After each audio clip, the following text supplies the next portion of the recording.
WhatsApp guys, this is ఐదియా జోగైస్ sir. Welcome to Hyderabadi traveller. Right now అయితే మనం మేడారంలో ఉన్నాము. లాస్ట్ 2 వీక్స్ బ్యాక్ వచ్చిన వర్షాలకి మేడారంలో ఉన్న 500 ఎకరాలలో అంటే 200 హెక్టార్స్లో అడవి మొత్తం డిస్ట్రాయ్ అయిపోయింది. ఇక్కడ టోర్నడో లాంటిది ఒకటి వచ్చిందంట. అంటే ఫారెన్లో ఒక పెద్ద సుడిగుండం లాంటి గాలి వస్తాయి చూసారా, అలాంటి గాలి ఇక్కడ వచ్చిందని ఇక్కడ ప్రజలు అలాగే ఇక్కడ సైంటిస్టులు ఫారెస్ట్ ఆఫీసర్లు అయితే చెప్తున్నారు. ఎందుకంటే ఇట్లాంటి టోర్నడోలు అయితే ఇండియాలో ఎప్పుడు చూస్తున్నాం, కాకపోతే ఇక్కడ రావడం అనేది చాలా సర్ప్రైజింగ్గా ఉంది. మీరు అక్కడ చూడండి, ఎట్టు చూసినా చెట్లన్నీ పడిపోయినాయి చూడండి. కొన్ని పైన పెద్ద చెట్లు మిగిలిన చూసినారు కదా, ఆ చెట్ల గురించి తర్వాత చెప్తా ఎందుకు పడిపోలేదో. ఇది మేడారం వెళ్ళే రోడ్డు. ఆ చెట్ల గురించి నేను ఎక్స్ప్లెయిన్ చేస్తా. ఇక చూడండి ఎంత పెద్ద చెట్టో ఇది. అక్కడ వేర్లతో సహా ఇంత పెద్ద చెట్టు, 100 సంవత్సరాల చెట్లన్నీ ఇడికెళ్ళి పడిపోయినాయి. నాకైతే అసలు ఘోరం అనిపిస్తుంది. ఇంత పెద్ద అడవి, 100 సంవత్సరాల క్రితం నిర్మించిన అడవి చూడండి. 100 సంవత్సరాల క్రితం నిర్మించిన అడవి ఎన్నో సంవత్సరాలు ఇంత 500 ఎకరాల్లో పడిపోయినాయి అంటే మామూలు విషయం కాదు. అటు ఇటు రోడ్డు మీద మొత్తం పడిపోయినాయి అనమాట. అండ్ ఈ అడవిలో ఎన్నో రకాల చెట్లు ఉండగా ఈ గాలులకి కేవలం ఈ బ్లాక్ చెట్లు ఉన్నాయా, ఇవి మిగిలినాయి. అండ్ అట్లనే వైట్ చెట్లు మిగిలినాయి, నల్లమద్ది తెల్లమద్ది. ఈ 2 చెట్లు మాత్రమే స్టాండర్డ్గా నిలబడ్డాయి. మిగిలినవి అన్నీ వేర్లతో సహా మొత్తం విరిగిపడ్డాయి చూడండి. మొత్తం ఫారెస్ట్ లోపలికి 500 ఎకర్స్. అండ్ ఇటు పోతే మనం మేడారం పోతాం, అండ్ ఇటు పోతే మనం తాడ్వాయి పోతాం. ఈ రోడ్లో ఒక 500 మీటర్స్ మొత్తం అయితే చెట్లు పడిపోవడం జరిగింది. అండ్ మనమైతే ఈ బార్డర్లో ఉన్నాం.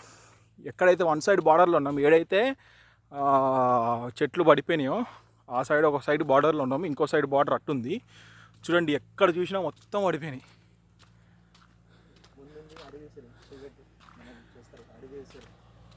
చూడండి ఎట్లా పడిపోయినాయో చెట్లన్నీ. అండ్ ఈ గ్రీన్ కలర్ కనిపిస్తుందిగా, ఇది అడవి ఉసిరి చెట్టు. అండ్ అది కూడా కొంచెం ఇరిగిపోయింది. ఈ రోడ్డు మీద పడితే అన్నీ తీసి పడేశారు. అంత పెద్ద టోర్నడో వచ్చిందనమాట. ఇలాంటి టోర్నడోస్ ఇండియాలో అసలు జరగవు, రావు. కానీ ఇక్కడ చూడండి ఎంత పెద్ద చెట్లు, ఈ రోడ్డు మొత్తం పడిపోయినాయి అంట. అండ్ ఇక్కడ వరకు ఒకటి చూసిరా, ఈ చెట్టు మిలిగింది చూసిరా, ఈ చెట్టు ఇది బార్డర్ ఇట్లా క్రాస్కి వెళ్ళిపోయింది. అక్కడ అంటున్నాడుగా, ఇట్లా క్రాస్కి వెళ్ళిపోయింది అనమాట. అట్లా ఒక 500 ఎకర్స్లో అడవి మొత్తం వెళ్ళిపోయింది. అండ్ ఇంకొక విశేషం ఏంటంటే ఈ అడవిలో ఎన్నో యానిమల్స్ ఉంటాయి. లైక్ అడవి పందులు, జింకలు, దుప్పులు, కుందేళ్ళు, చాలా అసలు రకరకాల పక్షులు లాంటివి ఉంటాయి. కానీ ఒక్క పక్షి కానీ ఒక్క అడవి జంతువు కానీ చనిపోయినట్టు ఆనవాళ్ళే లేవు. ఎందుకంటే అవి సెన్స్ చేసి ఇట్లా టోర్నడో లాంటిది వస్తుందని సెన్స్ చేసి అవి ముందే వేరే ప్రాంతానికి వెళ్ళిపోయినాయి. అంటే అవి ఎంత ఇంటెలిజెంటో చూడండి. నాకైతే అది చాలా సర్ప్రైజింగ్గా అనిపించింది. అండ్ ఇంకోటి ఏంటంటే 31st ఈవినింగ్ 5:30 నుంచి ఈవినింగ్ 7:30 ఈ మధ్యకాలంలో ఇంత పెద్ద గాలి వచ్చిందనమాట. అసలు ఇక్కడ చుట్టుపక్కల విలేజ్ వాళ్ళు చెప్తున్నారు అట్లాంటి గాలి మేము ఎక్కడ చూడలేదన్నారు. ఒక విలేజ్ పక్కన నుంచి అయితే ఇట్లాంటి గాలి ఒకటి వచ్చిందనమాట. ఆ టోర్నడో వచ్చి ఆ ఇంట్లో ఉన్న రేకులన్నీ తీసుకెళ్ళి ఎక్కడెక్కడో పడేసింది అనమాట. ప్రజెంట్ అయితే ఈ 500 ఎకర్స్లో మొత్తం అయితే అడవి అయితే ధ్వంసం అయిపోయింది. అండ్ అట్లనే వీటన్నిటికీ నెంబరింగ్ చేస్తారు. ఇక్కడ ఫారెస్ట్ ఆఫీస్ నెంబరింగ్ చేస్తారు. ఎందుకంటే ఇంకా డబల్ చెట్లు ఇక్కడ నాటాలని చెప్పేసి. అండ్ ఇంకోటి ఏంటంటే ఈ మేడారం అడవుల్లో సాయిల్ అనేది చాలా ఫెర్టైల్ ఉంటుంది.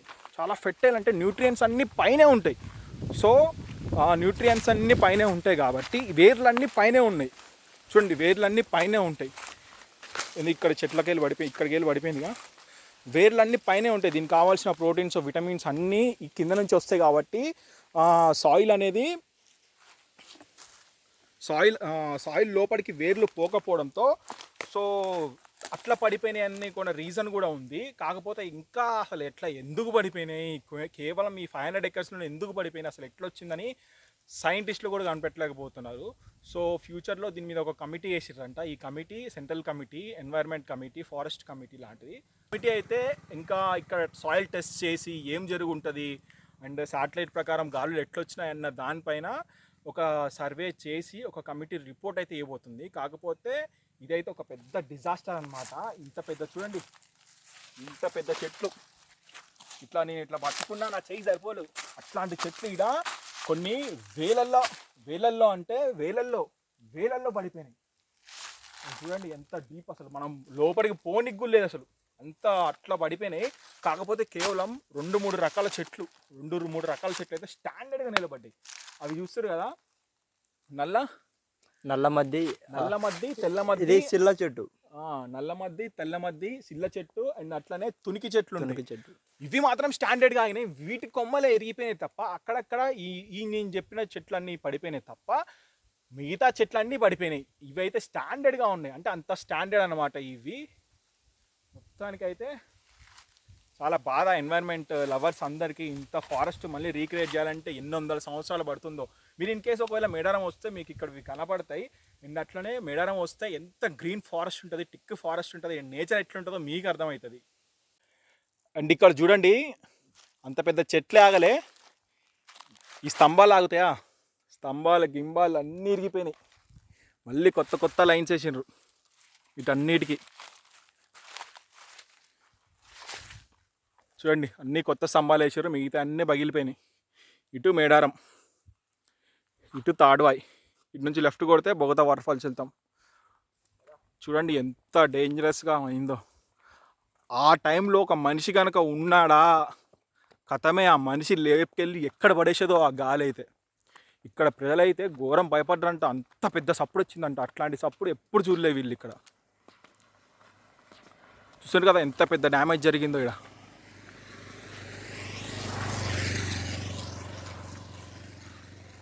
మళ్ళీ అడవిని మళ్ళీ రిపేర్ చేయాలి, రీబిల్డ్ చేయాలంటే మళ్ళీ ఒక 100 సంవత్సరాల పైగా పడుతుంది. అంత పెద్ద చెట్లు అయితే పడిపోయినాయి. సో అనిరుద్ధ్ కూడా ఇక్కడే లోకలే ఉంటాడు, ములుగు డిస్టిక్లో ఉంటాడు కాబట్టి అనిరుద్ధ్ని అడుగుదాం అసలు ఇట్లాంటిది ఎప్పుడైనా జరిగిందా, చూసినరా, విన్నరా అని. సో అనిరుద్ధ్ చెప్పు, ఏం సంగతి మరి, ఇట్లాంటి ఫారెస్ట్ ఎప్పుడైనా చూసినావా, ఏంది, ఒక్క యానిమల్ కూడా చచ్చిపోలేదంట, అసలు ఏంది కథ? అంతే బాయ్, చెట్లు విరిగిపడినప్పుడు ఫుల్ వర్షాలు, ఇటువంటి ఎప్పుడు అమెరికాలో చూస్తుంటాను టోర్నాడో గాలులని, కానీ ఇటువంటిది ఇండియాలో నేను ఎప్పుడు వినలేదు, చూడలేదు. కానీ ఇక్కడ ఒకటి అబ్జర్వ్ చేస్తే మెజారిటీ నల్లమద్ది, తెల్లమద్ది, తునికి చెట్టు, సన్రా, ఇవే ఎక్కువగా స్టాండర్డ్గా నిలబడి ఉన్నాయి. హైటైట్ చెట్లు ఉన్నవి అవే. అండ్ ఎప్పుడైనా చూసినావా ఇట్లా ఇరగడం కానీ, వినడం కానీ, మీ పేరెంట్స్ చెప్పడం కానీ? ఎప్పుడు చూడలేదు బాయ్ ఇటువంటిది, ఫస్ట్ టైం ఇది. ఒక దేశం ఇంకో దేశం మీద పోయి దాడి చేసినప్పుడు ఈ రేంజ్లో అంత విధ్వంసం జరుగుతుంది. సో చూసిరు కదా, వీళ్ళు కూడా first experience. Even archaeologist and forest ఆఫీసర్లే వీళ్ళే షాక్ అయినారు, ఎన్వైర్న్మెంట్ డిపార్ట్మెంట్ వాళ్ళు. సో ఇప్పుడు మనమైతే బండి మీద చూద్దాం. ఫస్ట్ అయితే ఆడకెళ్ళి స్టార్ట్ అయింది, కనిపిస్తున్నారు అక్కడ గ్రీన్ చెట్టు నుంచి స్టార్ట్ అయింది. ఇంకా ముందు ఒక 500 మీటర్స్ వరకు మొత్తం ఇంతే ఉంది. బండి మీద పోతూ చూపిస్తాం మీకు. సో చూడండి ఎంత డిస్ట్రాయ్ అయిందో, ఎంత పెద్ద చెట్లు పడ్డాయి చూడండి. ఈ చెట్టు చూడండి ఎంత పెద్దగా ఉందో, మొత్తం రోడ్డు మొత్తం అటు ఇటు పడిపోయినాయి. ఇక్కడెక్కడో స్టార్ట్ అయింది, ఆడికెళ్ళి 500 మీటర్స్ ఎబో ఉంటుంది. ఇవన్నీ ఫారెస్ట్ డిపార్ట్మెంట్ వాళ్ళు ఈ రోడ్డు మీద పడితే ఇవన్నీ కట్ చేసారు. మనకి ఆ పక్కకి వేసారు. ఇక్కడెక్కడో ఉంది మొత్తం 200 ఎకర్స్, అంటే ఆల్మోస్ట్ 500 ఎకర్స్ పైనే. ఏదండి ఇది ఇక్కడ లాస్ట్ బార్డర్ ఇది. సో ఈ బార్డర్లో కొంచెం తక్కువ ఉంది చూడండి. ఇక్కడ బార్డర్లో డ్యామేజ్ అనేది చాలా తక్కువ ఉంది. ఇందాక అక్కడ బార్డర్ మనం స్టార్ట్ చేసినాక, అండ్ ఇక్కడ బార్డర్ ఇట్లుంది. అండ్ ఇక్కడ ఆల్మోస్ట్ మంచిగా గ్రీనరీ ఉంది చూడండి.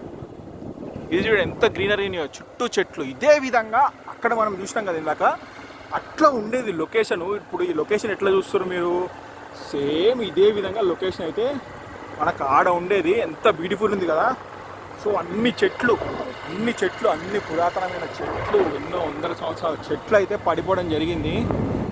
సో అది చాలా బాధాకరం. ఎన్వైర్న్మెంట్ చాలా దెబ్బే ఇక్కడ, అంత పెద్ద ఫారెస్ట్కి. ఎంత గ్రీనరీ ఉంది, ఎంత నేచర్ బ్యూటిఫుల్ ఉంది చూడండి,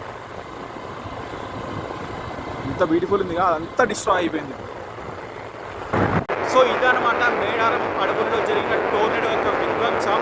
ఒక్క మనిషి చచ్చిపోలేదు, ఒక్క జంతువు చచ్చిపోలేదు, కానీ అయితే